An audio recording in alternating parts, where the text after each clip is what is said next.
सरिस्का बाग परियोजना में डीएफओ सुदर्शन शर्मा के जाने के बाद नए डीएफओ देवेंद्र प्रताप सिंह जागावत ने पदभार ग्रहण कर सरिस्का की नई जिम्मेदारी संभाल ली है। इससे पहले वे भीलवाड़ा में डीएफओ थे। वर्ष 2010 में सरिस्का बाग परियोजना के पहले भी एसीएफ रह चुके हैं। अब सरिस्का के नए डीएफओ जगावत की पहली प्राथमिकता बाघों को सुरक्षा और शिकारियों की रोकथाम पर रहेगी।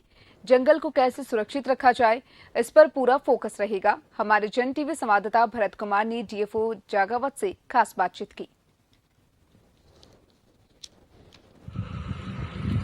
डीएफओ सुदर्शन शर्मा के जाने के बाद अब नई जिम्मेवारी डीपी जागावत को मिली है। उन्होंने अब सरिस्का में पहुंचकर कार्यभार संभाल लिया है। हम उनसे जानना चाहेंगे कि अब सरिस्का में उनकी क्या प्राथमिकता रहेंगी और क्या। जी सर, बताइए अब सरिस्का में आप क्या प्राथमिकता रहेगी? देखिए, जिस तरह से सरिस्का बाग परियोजना की अपनी प्राथमिकताएं, प्रशासन की प्राथमिकताएं, वही प्राथमिकताएं निश्चित रूप से मेरी भी हैं। सबसे पहली प्राथमिकताएं हैं कि बाघ को किस तरह से हम बचा सकते हैं, बाघ को कितने से वृद्धि कर सकते हैं। इसके अलावा बाघों के लिए जो उनके लिए जो हैबिटाट है उसका इम्प्रूवमेंट अपन किस तरह से कर सकते हैं, वो सबसे बड़ी प्राथमिकता है।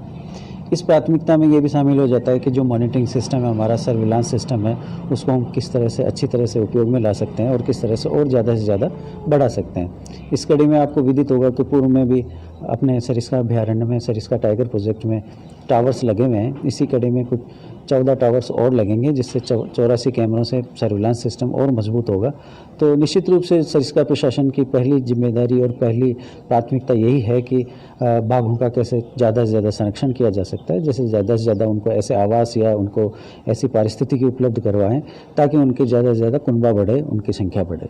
सर, आप पहले भी सरिस्का में रह चुके हो, आपको अनुभव भी है, तो और कितना बेहतर हो सकता है सरिस्का जो अभी है? देखिए, गत वर्षों में निश्चित रूप से सरिस्का में बाघों का कुनबा बढ़ा है और साथ ही बाघों के लिए आवास स्थल भी अच्छी तरह से विकसित हुए हैं। और दूसरी बात यह है कि जो रिलोकेशन का ड्राइव चल रहा है अभी, जो मैंने फील्ड में भी देखा है कि रिलोकेटेड जो विलेजेस हैं उनकी जो पारिस्थितिकी है, इसके अलावा जो अभी रिलोकेशन के लिए प्रस्तावित गांव हैं या जिनमें रिलोकेशन चल रहा है, उनकी गति से भी ऐसा लगता है कि निश्चित रूप से सरिस्का का भविष्य उज्जवल है।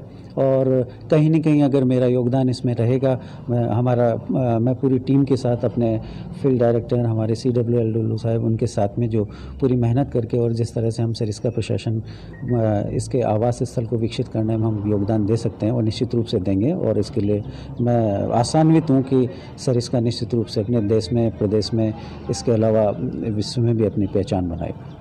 तो ये थे हमारे साथ जागावत जी। तो इनको साफ कहना है कि सरिस्का को इससे भी और बेहतर बनाना है और पहली उनकी प्राथमिकता यही है बाघों को सुरक्षित रखना और बाघों का ज़्यादा से ज़्यादा बढ़ाना है। मैं भरत कुमार, जन टीवी।